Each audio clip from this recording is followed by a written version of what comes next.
শুনো, শুনতে পাচ্ছ? ওই যে শব্দটা, কবরের মাটি ঘুরে উঠছে। আর ওই যে ছায়া, সে শুধু একটা ছায়া না, সে পাহারাদার। যে পাহারা দেয় না কবরের, বরং পাহারা দেয় জীবিতদের, যারা অন্ধকারে ভুলে যায় মৃত্যুর সীমানা কত পবিত্র, কত ভয়ঙ্কর।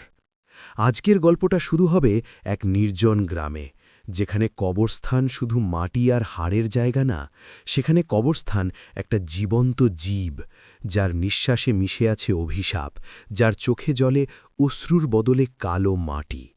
এই গল্পে আমি তোমাদের নিয়ে যাব সেই কবরস্থানের গভীরে, যেখানে প্রতিটি কবরের নিচে লুকিয়ে আছে এক অসমাপ্ত ইতিহাস, আর প্রতিটি ইতিহাসের রক্ষী হিসেবে দাঁড়িয়ে আছে সে, কবরস্থানের পাহারাদার। চোখ বন্ধ করো না, কারণ অন্ধকারে সে তোমার দিকেই তাকিয়ে থাকবে। বর্ষার শেষ দিক। আকাশে মেঘ কাটছে না, বরং আরও গাঢ় হয়ে উঠছে। হাওয়ায় একটা স্যাঁতসেঁতে গন্ধ, যেন কোথাও পচা মাটির গন্ধ মিশে আছে। এই সময়ে কেউ বেরোয় না গ্রামের বাইরে, বিশেষ করে না মৌলভীবাড়ি গ্রামে, কারণ এই গ্রামের পশ্চিম পাশে ৩টে বাঁশবাগান পেরিয়ে একটা পুরনো কবরস্থান।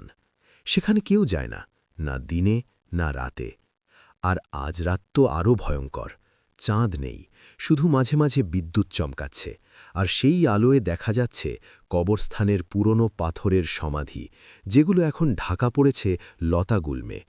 কিছু কবরের মাথায় লেখা মুছে গেছে, কিছুর তো মাথার পাথরই নেই, শুধু ফাঁকা গর্ত, যেন মৃত্যু নিজেই সেখান থেকে উঠে এসেছে। গ্রামের লোকেরা বলে ওই কবরস্থানে একজন পাহারাদার আছে। কে সে? কেউ জানে না। কেউ বলে সে এক মাল্লাহ, যে নিজের সন্তানকে হারিয়ে পাগল হয়ে গিয়েছিল। কেউ বলে সে এক ফকির, যে কবরস্থানে তপস্যা করতে এসেছিল, কিন্তু মৃতদের আত্মা তাকে আটকে রেখেছে। আবার কেউ বলে সে কোনো মানুষ না, সে নিজেই একটা ভূত, যে কবরস্থানের প্রতি কবরের হিসাব রাখে। কিন্তু আজ রাতে সেই কবরস্থানে এক অচেনা মানুষ ঢুকল। তার নাম আরিফ। ঢাকা থেকে এসেছে, ফটোগ্রাফার। গ্রামের লোকেরা তাকে বারণ করেছিল, ওই জায়গায় যাইস না, বলেছিল গ্রামের মৌলবী সাহেব, চোখে ভয়ে নিয়ে। ওখানে কেউ ঢুকলে আর বেরোয় না। কিন্তু আরিফ শোনেনি। সে তো শহরের ছেলে, ভূত প্রেত সব তার কাছে গুজব। সে চায় শুধু একটা অসাধারণ ফটো, একটা বিদ্যুৎ চমকানো রাতে কবরস্থানের ছবি। সে ভেবেছিল এটা হবে তার কেরিয়ারের সেরা শট। সে ক্যামেরা হাতে কবরস্থানে ঢুকল। পা ফেলতেই শব্দ হল ফ্যাস ফ্যাস, কাঁদা আর ভিজে পাতার শব্দ। বাতাসে একটা গন্ধ, পুরনো মাটি, পচা কাঠ আর কিছু একটা, যেন পুড়ে যাওয়া মাংসের গন্ধ। সে এগিয়ে গেল, ক্যামেরার ফ্ল্যাশ চালাল। ফ্ল্যাশ আলোয় দেখা গেল একটা কবরের ওপর একটা ছোট্ট হাতের ছাপ, কিন্তু সে হাতের আঙুলগুলো অস্বাভাবিক লম্বা, আর নখ কালো, যেন কয়লার টুকরো। আরিফের গা ছমছম করে উঠল। সে ভাবল হয়তো কোনো পশুর পায়ের ছাপ, কিন্তু তার মনে পড়ল গ্রামের লোকেদের কথা, ওখানে কোনো পশু যায় না, পাখিও ওড়ে না। সে আরও এগিয়ে গেল। হঠাৎ পিছন থেকে শব্দ এলো, টুট টুট টু, যেন কেউ পাথরে লাঠি ঠকছে। আরিফ পিছন ফিরল, কিছু নেই, শুধু অন্ধকার, কিন্তু বাতাসে একটা শীতল স্পর্শ, যেন কেউ তার গালে হাত বুলিয়ে গেল। সে দৌড় দিল, কিন্তু পা যেন কালায় আটকে গেছে, প্রতিটি পা তুলতে কষ্ট হচ্ছে। আর তখনই, তুমি কেন এসেছ? একটা ফিসফিসানি, কানের কাছেই, কিন্তু কথাগুলো যেন মাটির ভিতর থেকে আসছে। আরিফ চিৎকার করে উঠল, ক্যামেরা ফেলে দিল, দৌড়ে বেরিয়ে এলো কবরস্থান থেকে। গ্রামে ফিরে সে রাতভর কাঁপতে লাগল। কিন্তু সকালে যখন সে ক্যামেরা চেক করল, তখন দেখল সব ছবি মুছে গেছে, শুধু একটা ছবি আছে। সেই ছবিতে কবরস্থানের মাঝখানে দাঁড়িয়ে আছে এক লম্বা কালো ছায়া। তার চোখ দুটো শূন্য, কিন্তু সে তাকিয়ে আছে ক্যামেরার দিকে, আর তার হাতে একটা ছোট্ট হাড়, যেন কোনো শিশুর হাতের হাড়। গ্রামের বুড়ি হাজেরা বেগম সবার মা। তিনি বললেন, ওই পাহারাদার আসলে কোনো ভূত না, ও এক মানুষের আত্মা, যে নিজেকে কবরস্থানের দাস বানিয়ে ফেলেছে। তিনি বললেন, অনেক আগে এই কবরস্থানের পাশে এক মেয়ে থাকত, নাম ছিল রহিমা। সে ছিল অতি সুন্দরী, কিন্তু গ্রামের জমিদারের ছেলে তাকে চাইত। রহিমা রাজি হয়নি। তখন জমিদারের ছেলে তাকে অপহরণ করে, কিন্তু রহিমা পালায়। সে লুকিয়েছিল কবরস্থানের এক পুরনো কবরের ভিতর, কিন্তু জমিদারের লোকেরা তাকে খুঁজে পায়, তাকে গলায় দড়ি দিয়ে ঝুলিয়ে দেয় কবরস্থানের এক বটগাছে। রহিমার মা পাগল হয়ে যায়। সে রোজ রাতে কবরস্থানে যেত। সে নিজের হাতে সেলাই করা নকশি কাঁথা নিয়ে যেত। সেই কাঁথায় সেলাই করা ছিল রহিমার ছবি, আর তার চারপাশে লেখা ছিল, মেরে ফেলো না, আমি তো শুধু বাঁচতে চেয়েছিলাম। কিন্তু একদিন মাও আর ফেরেনি।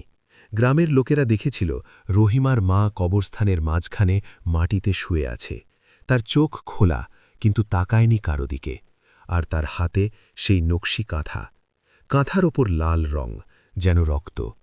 তারপর থেকে গ্রামের লোকেরা দেখতে শুরু করে রাতে কবরস্থানে এক লম্বা ছায়া হাঁটে। সে পরনে পুরনো ধুতি আর গায়ে জড়ানো একটা নকশি কাঁথা। তার চোখ দুটো শূন্য, কিন্তু সে যেন সব দেখে। গ্রামের লোকেরা বলে ওই ছায়াই হল কবরস্থানের পাহারাদার। সে রক্ষা করে রহিমার কবর, আর যে কেউ ওই কবরস্থানে অশুভ উদ্দেশ্যে ঢোকে সে তাকে নিজের কবরে ঢুকিয়ে দেয়। আরিফ শুনল। সে ভয় পেল, কিন্তু তার মনে হল এটা তো শুধু গুজব। সে আবার ক্যামেরা নিয়ে বেরিয়ে পড়ল। এবার সে নিয়ে গেল একটা রেকর্ডার। সে চায় প্রমাণ, ভৌতিক শব্দ, আওয়াজ, কিছু একটা। সে রাতে আবার কবরস্থানে ঢুকল। এবার সে দেখল রহিমার কবরের উপর একটা নকশি কাঁথা পাতা। কাঁথার ওপর লেখা, তুমি ফিরে এসেছ, এবার তুমি থাকবে। আরিফ দৌড়ে পালানোর চেষ্টা করল, কিন্তু হঠাৎ তার পা আটকে গেল। নিচে তাকালো, একটা ছোট্ট হাত তার পা ধরে রেখেছে। সে হাতের আঙুলগুলো কালো, নখ লম্বা। আরিফ চিৎকার করল। তখন পিছন থেকে একটা গভীর গলায় কণ্ঠ বলল, তুমি আমার কবর ভাঙতে এসেছ, এবার তুমি নিজেই হবে কবর। আরিফ আর কিছু দেখতে পারল না, শুধু অন্ধকার আর একটা শীতল হাত যে তার গলা চেপে ধরল। পরদিন সকালে গ্রামের লোকেরা ক্যামেরা পেল কবরস্থানের মাঝখানে। রেকর্ডারটাও পাওয়া গেল। রেকর্ডারে শুধু একটা শব্দ, হু হু হু, যেন কেউ মাটির নিচ থেকে শ্বাস নিচ্ছে। আর ক্যামেরার শেষ ছবিতে আরিফের মুখ, তার চোখ দুটো শূন্য, আর তার পিছনে দাঁড়িয়ে আছে সেই লম্বা ছায়া। তার হাতে এখন আরিফের ক্যামেরা। গ্রামের লোকেরা আর কাউকে কবরস্থানে যেতে দেয়নি। কিন্তু একদিন এক ফকির এলো। নাম তার শাহজালাল ফকির। সে বলল, আমি ওই পাহারাদারকে শান্ত করব। গ্রামের লোকেরা অবাক হল, কিন্তু ফকির বলল, ও শুধু একটা আত্মা না, ও একটা অভিশাপ, আর অভিশাপ ভাঙতে হলে চাই পবিত্র জিনিস। সে নিয়ে এলো একটা পুরনো টিন।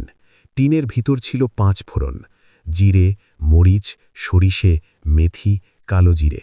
গ্রামের বুড়িরা বলে 5 ফোড়ন দিয়ে ভূত তাড়ানো যায়, কারণ এটা 5 মহাভূতের প্রতীক। ফকির রাতে কবরস্থানে গেল। সে 5 ফোড়নের টিন মাটিতে পুঁতে দিল রহিমার কবরের সামনে। তারপর সে আওয়াজ করল, রহিমা, তোমার দুঃখ শেষ হয়েছে, তুমি মুক্ত হও। তখন বাতাস থেমে গেল, পাখির ডাক বন্ধ হয়ে গেল। আর তখন, তুমি কে? সেই ফিসফিসানি আবার শোনা গেল। ফকির বলল, আমি তোমাকে মুক্তি দিতে এসেছি। মুক্তি? আমার মুক্তি কোথায়? আমার মা কোথায়? আমার কাঁথা কোথায়? ফকির বলল, তোমার মা তোমার জন্য অপেক্ষা করছে, তুমি তার কাছে যাও। তখন কবরস্থানের মাঝখানে একটা আলো জ্বলল। সেই আলোয় দেখা গেল রহিমা।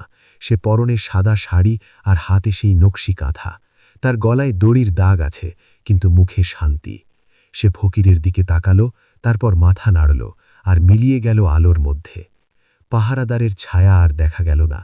কিন্তু গ্রামের লোকেরা বলে, রাতে কখনো কখনো শোনা যায় একটা মেয়ের কান্না, আর কখনো কখনো দেখা যায় কবরস্থানের এক কবরের উপর পড়ে থাকে একটা নকশি কাঁথা।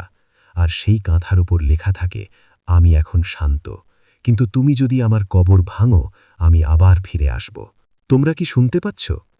ওই যে কান্নার শব্দ। সে আর কাঁদে না, কিন্তু তার কান্না এখনো মাটির ভিতর জমে আছে।